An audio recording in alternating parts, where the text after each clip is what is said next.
O Brasil viveu os ciclos do pau-brasil, do açúcar e do ouro. No Império, começou o ciclo do café, também voltado à exportação e produzido por escravos. Um ano depois da abolição, chegou a República. O ciclo do café acabou em 1929, quando o mundo quebrou. O Brasil se recuperou e viveu décadas de crescimento. O sonho foi interrompido pelas duas crises do petróleo, a crise da dívida externa e a hiperinflação. A estabilidade veio com o Plano Real, foi mantida com as reformas institucionais e permitiu uma enorme redução da desigualdade. Aos poucos, a inflação foi subindo e o crescimento caindo, até que ele se transformou em recessão. E agora? A coisa vinha andando, estabilidade da moeda, aí conseguimos, lei da responsabilidade fiscal, o tal tripé, né? Quer dizer, bom, o que aconteceu durante o governo Dilma foi que bagunçou isso tudo. Você tem os desafios econômicos óbvios, né? Tem inflação muito alta, né? Tem um país que está estagnado por esse crescimento econômico. A economia não cresce, o investimento é baixo, tem pressão inflacionária, déficit externo crescente. Recessão, aumento do desemprego, queda de renda, incertezas, redução do investimento, queda do potencial de crescimento do país. A pressão inflacionária, né, que leva também a aumentar os juros. E não só a inflação está muito alta, como ninguém acha que ela vai se reduzir. Os consumidores e investidores e empresários estão com pouca confiança no futuro, né? Isso termina também criando um ambiente de pessimismo que leva as pessoas a serem mais comedidas e consolidar uma trajetória de recessão na economia brasileira em 2015. É importante que o consumidor tenha confiança. É mais importante do que isso até é que os empresários investam para criar emprego e para aumentar a produção. E para isso precisa ter confiança no futuro. Eu não vejo a possibilidade do país voltar a crescer as taxas que nós precisamos. Não vejo razão para uma redução da inflação. O Brasil caminha para uma estagnação muito longa. Infelizmente, só vai dar para pensar em coisas mais ambiciosas e tal depois que arrumar a casa. E desde o primeiro dia do segundo mandato, Dilma Rousseff conta com uma nova equipe econômica, que tem esta tarefa. O presidente Dilma ou o presidente Lula, ambos se deram conta que sem o ajuste, nós caminharíamos rapidamente para uma crise gigantesca, porque o ajuste vai ser feito de qualquer forma. Ou serão corrigidos por um ato de antecipação a um custo menor, ou a correção virá por uma imposição dos mercados. Aí é um custo exorbitante e com traumas. Que infelizmente vai dar trabalho. Não tem fórmula mágica, não tem uma receita. E não tem 50 maneiras de arrumar, entende? É arrumar a casa. Nós precisamos de alguns ajustes na economia. De alguma forma, o país tem que romper com determinados erros que foram cometidos nos últimos anos. Então, curto prazo, medidas ortodoxas, mais ou menos típicas, tá? De uma economia que enfrenta dificuldades conjunturais. Essas iniciativas têm por objetivo aumentar gradualmente o resultado primário do governo. O que nós estamos fazendo aqui, as decisões que vão estar sendo feitas pelo Congresso são exatamente com o objetivo de estar protegendo o emprego, se estar criando caminho para o desenvolvimento. O PT dificilmente está confortável com a adoção de medidas que eles sempre entenderam eram típicas dos neoliberais, eram típicas da oposição. Eu chamo de curva de aprendizado. O governo começa já a perceber, no final do seu primeiro mandato, os equívocos sérios que cometeu e vai revendo, ainda que envergonhadamente, os erros. Deng Xiaoping, em 78, ele disse: não importa a cor do gato, desde que ele casse rato. Mas eu quero que essa economia funcione. É claro que pode ter um efeito inesperado, uma demissão do ministro da Fazenda, um agravamento da crise mundial, mas se o imponderável da Silva, como se diz, não acontecer, eu acho que a trajetória é essa. E, infelizmente, a bagunça foi tanta que vai precisar 2, 3 anos para voltar à situação que a gente estava em 2009. E aí poder pensar para frente. Podemos ver uma economia ainda crescendo um pouco, ou podemos já vê a economia num processo de aceleração de crescimento. Provavelmente, em 2016, já cresce um pouquinho acima de 1% e até 2018 pode estar chegando perto de 2%. O Brasil pode optar por um modelo que gere mais ou menos crescimento, mas eu não vejo nenhuma razão para um governo se meter em atrapalhadas que nos tragam, né, o caos macroeconômico. Os presidentes vão mudar, os partidos vão se alternar no poder, como é próprio da democracia, e o navio vai seguir adiante. Dificilmente será um colapso. O Brasil não vai ser uma nova Argentina, uma nova Venezuela, uma nova Rússia. Porque as instituições estão mais sólidas. As instituições são a regra do jogo. As regras formais, as regras informais, as crenças da sociedade. Portanto, a democracia, a estabilidade política, a liberdade de imprensa, Ministério Público, Judiciário independente, o Tesouro Nacional, a transparência dos orçamentos públicos. Isso forma um conjunto, um ambiente que cria incentivos, alinha incentivos para a atividade de investir, empreender, assumir risco, gerar a prosperidade. You have institutions of democratic accountability which make the state obey the wishes of the whole public. O Brasil criou uma sociedade que é intolerante à inflação. Temos uma imprensa livre, muito boa, muito eficaz. Toda vez que a inflação sai em andamento, os jornais bombardeiam, o governo perde popularidade. E quais são os principais ajustes? A prioridade fundamental é retomar um ciclo expansivo da economia. Porque o fundamental no Brasil, um país tão desigual como somos, é o problema do crescimento econômico. Se não houver criação de riqueza, pode desistir, não vai haver progresso. Não tem remédio. Sem crescimento, não dá. Essa coisa de que não precisa crescimento, que está superado, a qualidade, né? É trololó. Embora a gente ache que necessariamente a gente crescendo, a distância está diminuindo, na verdade não, porque os outros também crescem. A nossa renda per capita de aproximadamente 20% da americana. Mais ou menos em 1980, a renda per capita do Brasil era 1/4 da americana. Quer dizer, durante esse período, nós crescemos menos do que os Estados Unidos. Então, a distância está aumentando, não está diminuindo. Um crescimento razoável no Brasil é 3,5%, 4% ao ano, né? Mas nós não estamos conseguindo fazer isso. E o que fazer para voltar a crescer? O primeiro desafio, que é o mais óbvio, é o desafio inflacionário. Nós temos que enfrentar essa questão fiscal. A questão fiscal, que é crítica. Fiscal, o que é? Receita versus despesa. Nós precisamos reforçar a responsabilidade fiscal para que o superávit primário, sem qualquer contabilidade criativa, seja de alguma coisa entre 2% e 3% do PIB. Reconstruir a confiança entre o governo e o setor empresarial vai ser uma das mais urgentes tarefas. Como a gente sabe, o investimento é um dos 3 componentes fundamentais do processo de crescimento. Chegamos a investir perto de 20% do PIB. Estamos caminhando para 16%, 17%. Então, como fazer para crescer? Aquilo que nós conquistamos com esse pacto entre uma economia próspera e a distribuição de recursos para a população, ele está se inviabilizando. Por quê? Porque nós temos dificuldades crescentes para poder competir. E a palavra certa para o sucesso nos próximos 20 anos vai ser competição. A economia brasileira está perdendo competitividade a uma taxa muito rápida. Porque se nós não pudermos ter competitividade, não vamos ter condições de vender para o exterior. Então, o que precisaria ser feito? Restaurar as condições de competitividade da economia.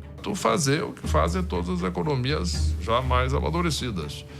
Isto é, aumentar a produtividade. Produtividade é a chave do desenvolvimento. E o desenvolvimento é a chave da ampliação do bem-estar.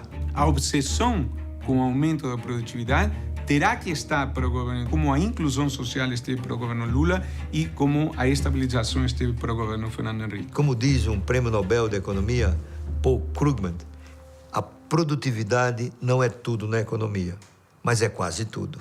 Isto é uma questão do sistema de trabalho, isto é uma questão de infraestrutura, custo de transporte, educação e reforma tributária. Um sistema tributário moderno e competitivo, uma legislação trabalhista avançada, infraestrutura econômica capaz de prover um ambiente de produtividade que permita o funcionamento adequado da economia e a prosperidade. Por onde começar a transformação no Brasil? Produtividade depende basicamente de investimento em capital humano. Vou usar a palavra mais ampla: educação, treinamento, qualificação, etc. O que falta hoje é investir mais e educar melhor o nosso povo. O nível educacional da força de trabalho brasileira é muito baixo. Quanto melhor a educação de um país, mais produtivo. A sociedade futura é a sociedade do conhecimento. Você não consegue aumentar a produtividade se você não tiver pessoas com maior grau de educação que sejam capazes de lidar com mais máquinas, mais softwares. É importante que o trabalhador ele possa produzir mais, porque ele conhece mais, porque ele está melhor treinado, etc. Então, isso está ligado com a educação, com a inovação. O capital humano é fundamental e talentos existem. O próprio comportamento da sociedade muda com a educação. Porque uma pessoa educada, ele é menos violento, ele é mais agradável, ele trata bem as pessoas, ele tem mais saúde. A educação, portanto, é chave para o ganho de renda e para a prosperidade. Education is really critical for Brazil right now because it wants to make the move into a fully developed country. But you can't do that on the basis of, poorly educated population. And unless the skills of the whole population are upgraded, I think that it's not going to be able to make that transition into being a high-income country. Se nós não conseguirmos transformar a escola brasileira em um centro de excelência, de formação de pessoas competentes, nós vamos estar comprometendo seriamente o nosso processo de desenvolvimento. É o setor mais crítico no Brasil, que avança pouco, devorado pelo corporativismo e por políticas governamentais por ele alimentadas. Reformar a educação é fundamental. Resolver o nosso problema fundamental da educação básica. O governo brasileiro gasta 7 vezes mais por aluno com educação do aluno universitário do que gasta com o ensino fundamental. Tá certo? Não conheço nenhum país do mundo que faça isso. Nenhum. Não existe. E eu acho que todo o resto virá em decorrência desse problema. Produtividade depende também de investimento em capital físico, tá certo? Como é que se aumenta a produtividade de quem está trabalhando? Primeiro, com investimento em infraestrutura. A infraestrutura está aí pedindo socorro.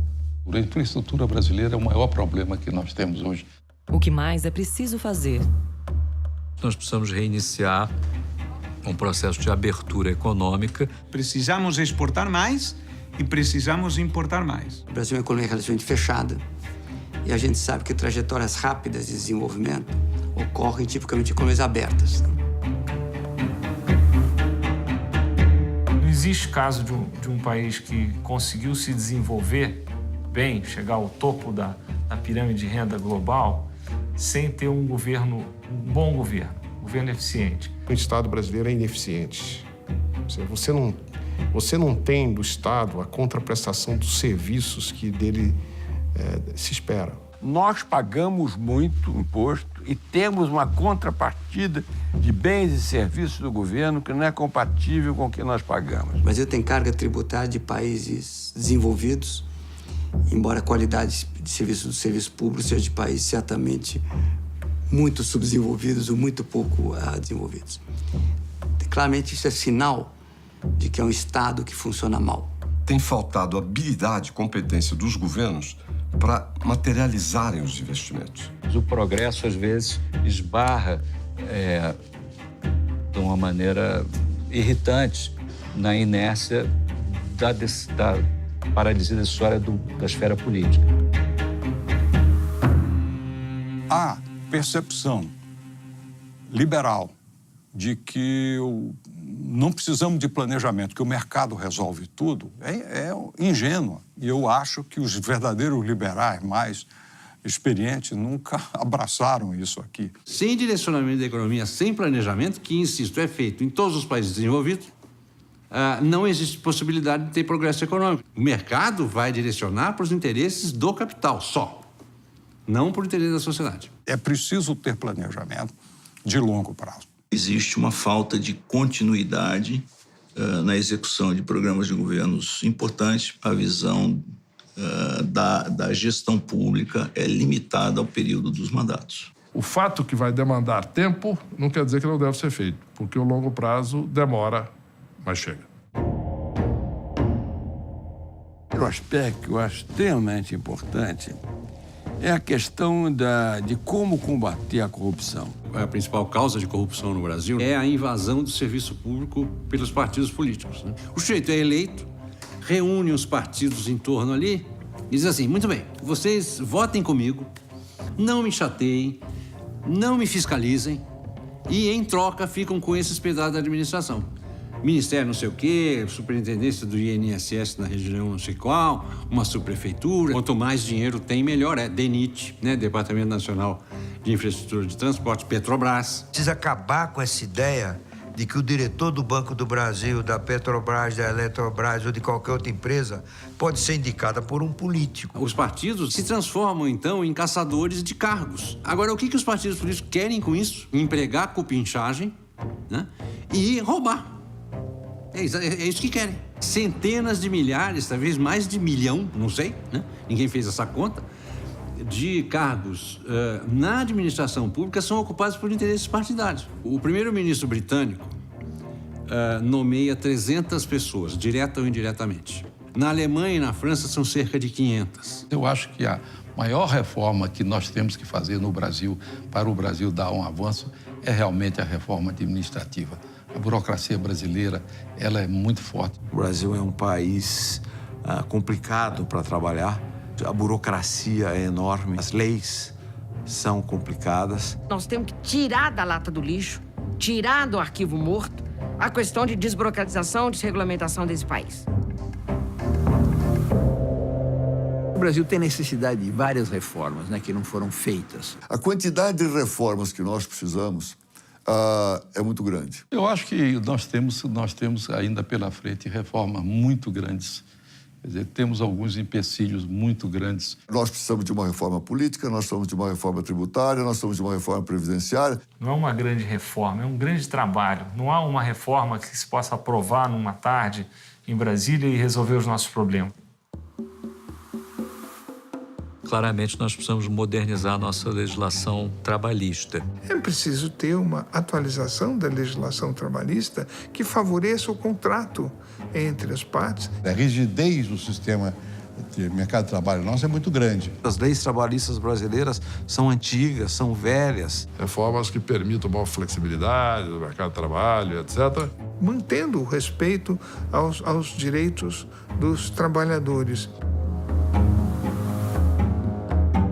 Reforma da Previdência, isso tem que ser feito. A população nossa está envelhecendo. Na medida que o brasileiro está vivendo mais e o número de pessoas idosas está aumentando, o número das pessoas que financiam as aposentadorias está diminuindo. O Brasil tem 7% da sua população com 65 anos ou mais.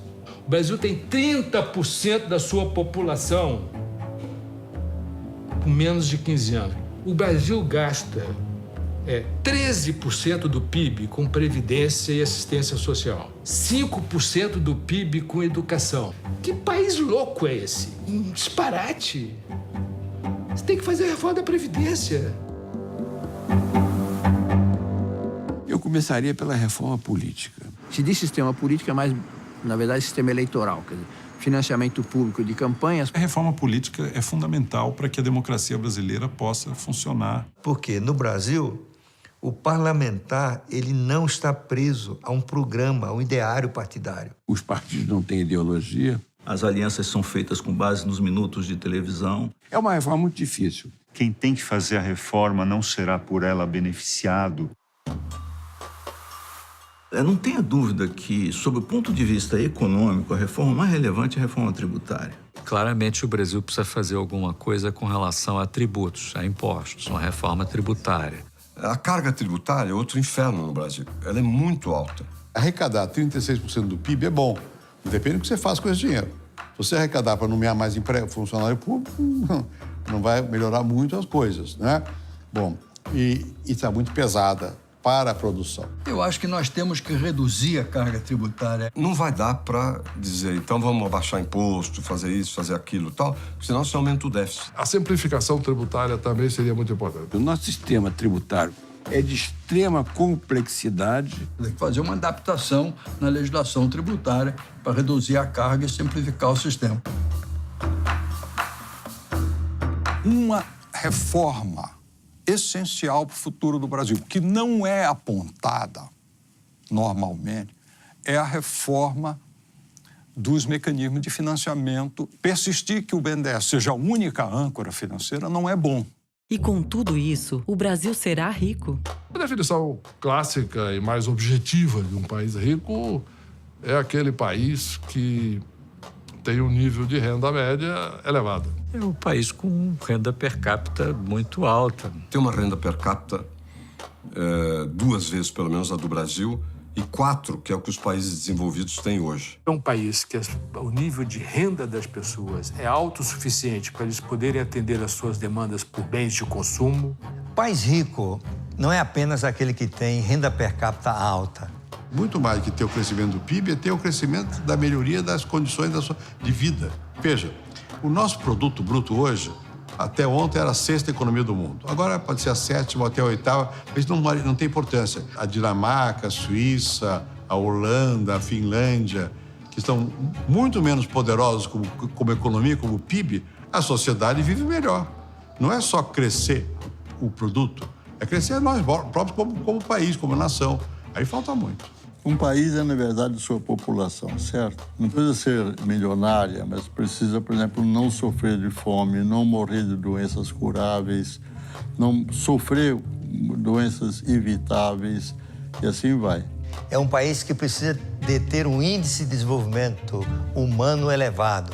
Esse índice compreende uma combinação de 3 elementos: a renda per capita, a expectativa de vida a nascer e a qualidade da educação. O país rico é um país que tem capital humano, que tem educação formal, pessoas que têm saúde, obviamente. E, ao mesmo tempo, que tenha serviços públicos, como segurança pública, educação principalmente fundamental, saúde básica de qualidade e previdência social de qualidade. Os países bem-sucedidos no mundo foram países que foram capazes de tentar assegurar liberdades individuais, direitos civis, assegurar direitos políticos e justiça social e procurar um grau aceitável, razoável de eficiência na gestão da coisa pública.